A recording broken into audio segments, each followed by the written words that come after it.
In today's tutorial, I'm going to show you guys how to format a USB flash drive in Windows 10. So this should be a fairly straightforward tutorial, and without further ado, let's jump right into it. So we're going to start by opening up our start menu, and you want to type in this PC. Best match should say this PC right here. Left click on that. Now underneath devices and drives, you want to locate your flash drive or flash disk that you're having the issues with. Then you want to right click on it, left click on format. Now underneath File System, you might want to set it to NTFS default in most cases. Please keep in mind that before we proceed any further in this video, formatting your flash disk or any drive in particular will remove any data or information that's stored on the drive. So I'd recommend, if you have the ability to, back up any files you have stored on there. And once you have confirmed that, you want to make sure Quick Format is selected or checkmarked right here. Now you want to left click on the Start button.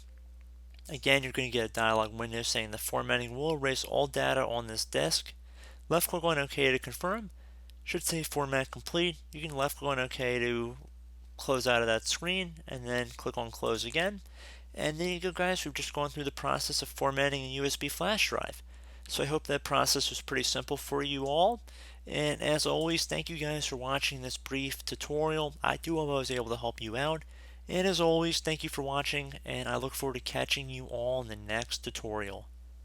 Goodbye.